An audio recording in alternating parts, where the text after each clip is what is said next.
بسم اللہ الرحمن الرحیم۔ الحمدللہ، آج ہماری تلاوت کا آغاز 11ویں پارے سے ہوا۔ اللہ کے نبی صلی اللہ علیہ وسلم تبوک سے واپس آ رہے، اللہ تعالیٰ نے بتا دیا کہ منافقین آپ کی خدمت میں آئیں گے، بہانے بنائیں گے اور اپنے آزار پیش کریں گے کہ یوں ہوا اور یوں ہوا، اور اس وجہ سے ہم میدان جہاد میں اور غزوے میں شریک نہیں ہو سکے۔ آپ علیہ الصلوۃ والسلام واپس آئے مدینہ میں، اور اسی انداز سے منافقین آپ کے پاس آئے اور مختلف بہانے بنا کر لائے۔ آپ کی اعلیٰ اخلاق اور آپ کی مروت سب کچھ جانتے ہوئے بھی آپ نے اس کا اظہار نہیں کیا اور خاموش رہے۔ آپ خاموش رہے، لیکن سچے مخلص ایمان والے انہوں نے اپنی غلطی کا اعتراف کیا اور جھوٹ کے ذریعے اپنی غلطی کو سچ نہیں قرار دیا۔ اللہ کی رحمت ان کی طرف متوجہ ہوئی۔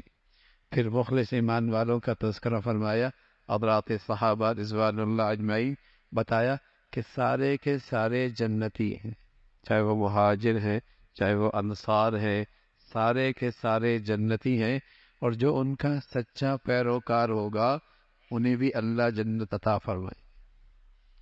اللہ کے نبی صلی اللہ علیہ وسلم فرمایا کرتے تھے، اس امت میں بہت فتنے آئیں گے اور بہت تقسیم ہوگی اور بہت فرقے بنیں گے اور بہت گروہوں میں یہ امت بٹ جائے گی، لیکن حق سچ والے وہ ہوں گے جہاں میرا راستہ ہوگا اور میرے صحابہ کا راستہ، اسے مضبوطی سے پکڑ لے۔ یہ گمراہی سے حفاظت کا راستہ ہے اور صراط مستقیم کا راستہ ہے۔ فرمایا سارے کے سارے صحابہ رضوان اللہ علیہ اجمعین جنتی ہیں اور ان کے سچے پیروکار بھی جنتی ہیں، اس کا تذکرہ فرمایا۔ پھر اللہ رب العزت نے اس بات کا تذکرہ فرمایا کہ یہودیوں کا ایک راہ ابو عامر، اس نے مسلمان نما منافقوں کا ایک گروہ کھڑا کیا مسلمانوں میں تفرقہ پیدا کرنے کے لیے، اور اس کو اس انداز سے اس سازش کو پروان چڑھایا کہ ان منافقین نے ایک مسجد کھڑی کر دی، مسجد زرار کھڑی کر دی۔ ان میں پیش نظر یہ تھا مسلمانوں میں تفرقہ بن جائے، مسلمان تقسیم ہو جائیں اور مسلمان باہمی دستے گریبان ہو جائیں۔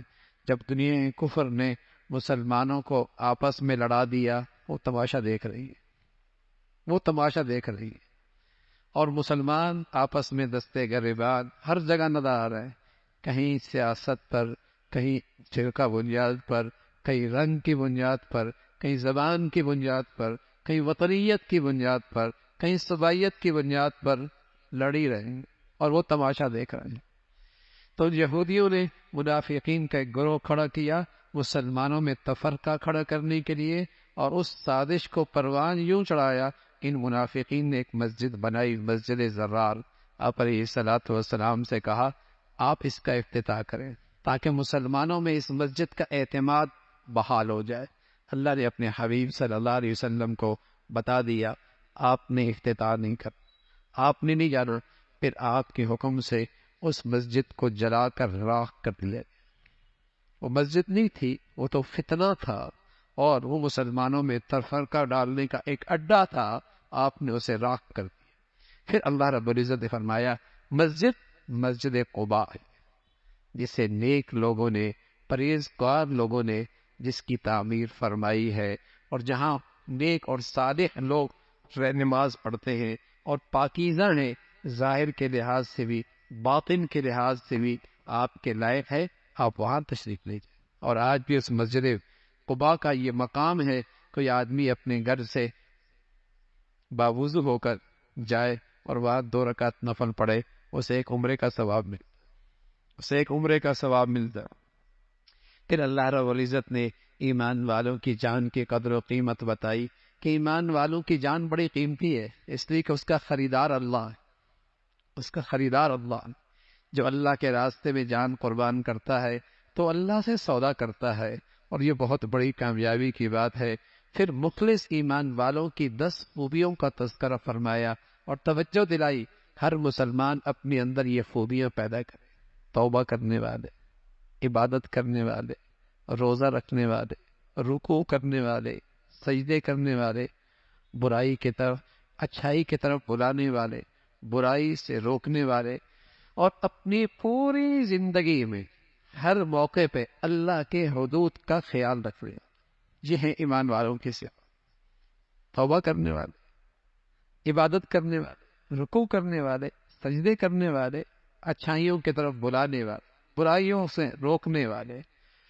والحافظون لحدود اللہ، معاملات، معاشرت، خوشی، غمی، لین دین، تجارت، زراعت، کھیتی باڑی، گھر باہر، اللہ کے حدود کا خیال رکھنے والے۔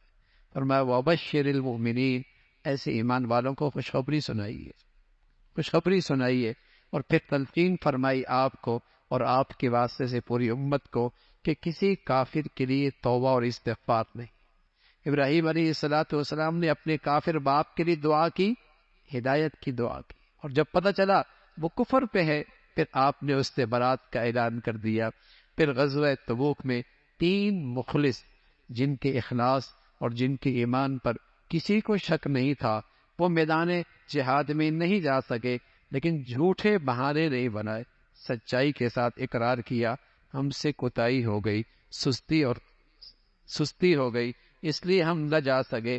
ان میں کعب ابن مالک ہیں، اور ہلال ابن امیہ ہیں، اور مرارہ ابن ربیع ہے۔ یہ 3 مخلص جن کے اخلاص اور جن کے ایمان پر کوئی شک نہیں، لیکن انہوں نے سچائی سے کام لیا۔ آئی آزمائش، ناراضگی دیکھی مدینہ میں، اللہ کے نبی نے بھی چہرہ پھیر لیا، صحابہ نے بھی نظریں ہٹا لی، اور مدینہ کی زمین ان کے لیے مشکل ہو گئی، لیکن چند دنوں کے بعد اللہ کی طرف سے ان کی توبہ قبول کرنے کا پیغام آ گیا، اور وہ اتنی خوشی کا دن تھا۔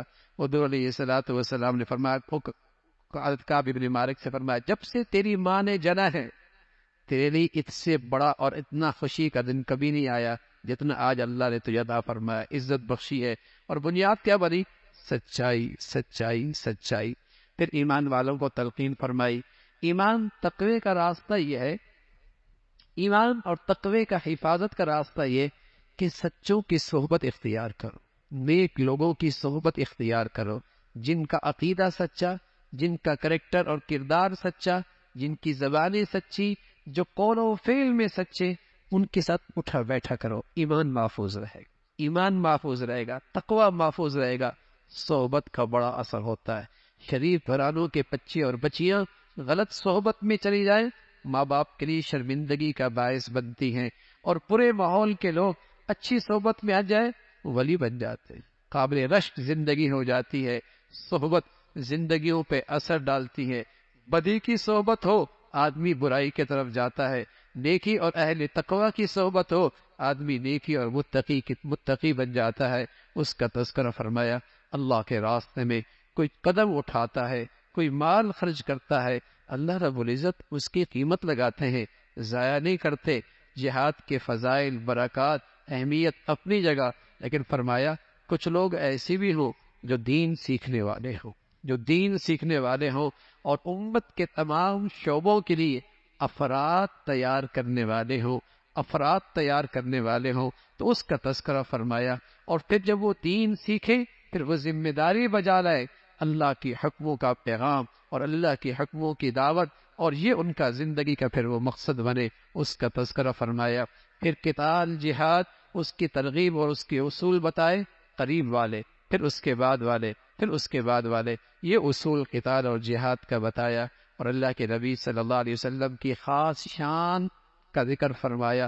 آپ کا مختصر انداز میں تعارف فرمایا کہ اللہ کا رسول ہے، لیکن اپنی امت کے لیے بہت ہی نیکیوں کے اور بھلائی کے حریص ہیں، اور اپنی امت کے بڑے خیر خواہ ہیں، اور ان کے لیے بھلائی کے بہت حریص ہیں۔ اس کا تذکرہ فرمایا۔ پھر اہل ایمان کی شان یہ ہے، وہ ہمیشہ اللہ کی ذات پہ بھروسہ کرتے ہیں، اور جو اللہ پہ بھروسہ کرتا ہے اللہ انہیں کافی ہو جاتا ہے۔ پھر سورہ یونس ہے، اور سورہ یونس کے اندر قرآن کی عظمت، توحید کا تذکرہ، رسالت کی بات، آخرت کا بیان مختلف انداز میں ہے۔ سب سے پہلے اللہ کی قدرت ہے، سورج اور سارا یہ چاند کا نظام اللہ ہی نے بنایا ہے، رات دن کا یہ اختلاف اللہ کی قدرت کا شکار ہے۔ جو مرنے کے بعد کی زندگی کا یقین نہیں رکھتے ان کا انجام اچھا نہیں ہے۔ جنت والے جنت میں جب جائیں گے اللہ کا شکر بجا لائیں گے، اللہ کا شکر بجا لائیں گے کہ اللہ رب العزت نے انہیں یہ اتنی بڑی نعمت عطا فرما دی۔ کفار کہا کرتے تھے ہم غلط ہیں تو پھر اللہ کی پکڑ کیوں نہیں آتی؟ فرمایا اللہ کی پکڑ آئے گی لیکن ہر ایک کے لیے ایک وقت مقرر ہے۔ قرآن سچی کتاب ہے۔ کفار کہا کرتے تھے ہم آپ کی بات مانیں گے لیکن تھوڑا سا اس کلام میں ترمیم لے کے آئے نا، ترمیم لے کے آئے، کچھ ہماری مانیں کچھ آپ اپنی منوائیں، کچھ ترمیم کر کے آئیں۔ فرمایا انہیں بتا دو یہ اللہ کا کلام ہے، میں اس کے اندر تبدیلی نہیں کر سکتا، یہ اللہ کا پیغام ہے، رد و بدل کا مجھے حق حاصل نہیں ہے۔ اس کا تذکرہ فرمایا بڑا ظلم ہے، بڑا ظالم ہے جو اللہ کے احکامات کا انکار کرتا ہے۔ اور فرمایا یہ کافر بھی جب ان کے سفر سمندروں میں ہوتے ہیں اور ان کی کشتیاں لہروں کے زد میں آ جاتی ہیں، پھر یہ بھی اللہ کو خالص کر کے پکارتے ہیں، ان کو اپنے معبود سب بھول جاتے ہیں، اللہ کو پکارتے ہیں اور صاف کہتے ہیں اللہ نجات دے دے، تیرے بند کی زندگی گزاریں گے، تیرے شکر گزار رہیں گے۔ اللہ نجات دیتا ہے، پھر ایسا جیسے انہوں نے اللہ کو پکارا ہی نہیں۔ فرمایا اللہ تمہیں سلامتی کے گھر کی طرف بلاتا ہے، وہ جنت کا راستہ ہے، سلامتی کے گھر کی طرف بلاتا ہے، جو نیکی کرے گا اس کے لیے بہترین ٹھکانہ ہے۔ پھر فرمایا اللہ کی قدرت نہیں دیکھتے، رزق کون دیتا ہے، ہر قسم کی مخلوق کا رزاق کون ہے، زندوں سے مردہ، مردوں سے زندہ کون پیدا کرتا ہے، ایک اللہ ہی کی ذات ہے، وہ اسی کی تو قدرت ہے۔ اس کا تذکرہ فرمایا زمین و آسمان کا سارا نظام اللہ کی قدرت سے چلتا ہے، اس کا تذکرہ فرمایا یہ اللہ ہی ہے جس نے یہ ساری مخلوق پیدا فرمائی۔ پھر اللہ کے دوستوں کا تذکرہ ہے، اللہ کے خاص دوست، اس کی نشانی کیا ہے؟ ایمان لے کے آتے ہیں، ایمان کے ساتھ ساتھ تقوی اختیار کرتے ہیں، اور پھر ان پر کوئی خوف نہیں رہتا، غم نہیں رہتا۔ اصل خوف اور غم تو آخرت میں نہیں ہوگا، کہ آگر کی گھاٹیوں کا خوف نہیں، پیچھے جو کچھ چھوڑا اس کا حزن نہیں، لیکن تقوی اور ایمان ایسی دولت ہے دنیا میں بھی اس کے ثمرات ملتے ہیں، دنیا کے اندر بھی اس کے ثمرات ملتے ہیں کہ کیا اللہ اس کے دل کو خوف سے محفوظ رکھتا ہے، اور اس کے دل کو اللہ رب العزت غم کی تکلیف سے محفوظ رکھتے ہیں۔ اس کا تذکرہ فرمایا اللہ رب العزت اس نیکی کا بدلہ اور اس کا ثمرہ دنیا کے اندر بھی عطا فرماتے ہیں اور آخرت کے اندر بھی عطا فرماتے ہیں، اسی کا تذکرہ فرمایا۔ پھر قرآن اللہ کی کتاب ہے، اور اس قرآن کے اندر اللہ رب العزت نے شفا رکھی ہے، ظاہری بھی باطنی بھی، یہ جسم کی صحت کی بھی شفا ہے، اور روح اور اندر کے انسان اور قلب کی بیماریوں کے لیے بھی یہ شفا ہے، اور ایمان والوں کے لیے یہ بڑی نصیحت کی چیز ہے، بڑی خوشی کی چیز ہے، اور اس پر خوش ہونا چاہیے کہ اللہ نے اسے قرآن کی کسی کو دولت دی ہو اور قرآن کی زندگی دی ہو۔ یہ تمام ان خزانوں سے بہتر ہے جسے دنیا جمع کرتی ہے، اس کا تذکرہ۔ پھر حضرت نوح علیہ السلام کا تذکرہ فرمایا، قوم نے حضرت نوح کا انکار کیا اور پھر اس قوم کا انجام کیا ہوا، اس کا تذکرہ ہے۔ پھر حضرت فرعون، حضرت قارون، حضرت موسیٰ علیہ السلام اور حضرت ہارون علیہ السلام کا تذکرہ فرمایا، کس طریقے سے وقت کے فرعون کا مقابلے میں آئے، اور فرعون ہی اپنی تمام تر جادوگروں کے ساتھ مقابلے پہ آئے، لیکن اللہ رب العزت نے آپ کو کامیابی عطا فرمائی اور آپ کا معجزہ ظاہر ہوا اور وہ قوم نامراد ہوئی، اس کا تذکرہ۔ پھر اللہ رب العزت نے بنی اسرائیل کو عزت بخشی، اللہ نے اپنے قدرت کے شہکار ان کے سامنے رکھے، اس کا تذکرہ فرمایا۔ پھر سورہ یونس ہے، اور اس سورہ یونس میں حضرت یونس کا تذکرہ ہے، اور آپ کا ایک نام مچھلی والا نبی۔ آپ اپنی قوم سے جب مایوس ہوئے اور پیغام اللہ کا سنایا اور توحید کی دعوت دی، لیکن قوم نہ مانی، تو آپ ناراض ہو کر اور مایوس ہو کر اس بستی سے نکل کھڑے ہوئے، اور جب کشتی پہ سوار ہوئے تو کشتی سمندر کے اندر غوطے کھانے لگی، کشتی والوں نے آپ کو سمندر میں پھینک دیا۔ سمندر میں جب پھینکا، اللہ ہے، اللہ رب العزت نے مچھلی کو حکم دیا کہ میرا پیارا آ رہا ہے اور میرا بندہ آ رہا ہے، تم نے کچھ عرصے تک میرے اس بندے کی میزبانی کرنی ہے۔ مچھلی نے اسے اپنے اندر لے لیا، کئی دن تک اس مچھلی کے اندر رہے، اور وہاں مچھلی کے پیٹ میں، سمندر کی اس تہہ میں رات کے اندھیرے میں وہ نبی کس کو پکارتا ہے؟ اللہ کو پکارتا ہے اور بار بار پکارتا ہے. پھر اللہ رب العزت نے نجات عطا فرمائی اور اس آزمائش سے آپ کو جسے کہیں کہ بامراد اور کامیاب فرمایا. ادھر قوم پر اللہ کا عذاب قریب آ گیا، لیکن یہ قوم اپنے بچوں کے ساتھ، اپنی عورتوں کے ساتھ میدان میں گئی، اللہ کے سامنے آوزاری کی، معافی کی. آیا ہوا عذاب ٹل گیا، اس کا تذکرہ فرمایا. پھر کہا اے نبی آپ لوگوں سے کہہ دیجئے اللہ کے سوا کوئی معبود نہیں، اللہ کے سوا کوئی حاجت روا نہیں، وہی ذات ہے. دینے پہ آئے کوئی روک نہیں سکتا، پکڑنے پہ آئے کوئی بچا نہیں سکتا. وہ ذات خیر اور بھلائی کا فیصلہ کرے، کوئی اس بھلائی کو روک نہیں سکتا، اور اس مولا کی طرف سے مصیبت اور آزمائش آ جائے کوئی اسے نہیں روک سکتا. وہ ایک اللہ کی ذات ہے، اس کا تذکرہ فرمایا. آپ جو شخص بھی ہدایت پہ چلے گا، جو آئی ہے اللہ کی طرف سے، اپنا فائدہ کرے گا اور اس میں نفع اسی کا ہے. اور کوئی شخص اگر گمراہی اختیار کرے گا، اللہ کی بادشاہت میں فرق کوئی نہیں آنا، اور اللہ کی شان میں کمی کوئی نہیں ہونی، اور اللہ کی ذات میں کوئی فرق نہیں آنا. گھاٹا انسان کا ہے.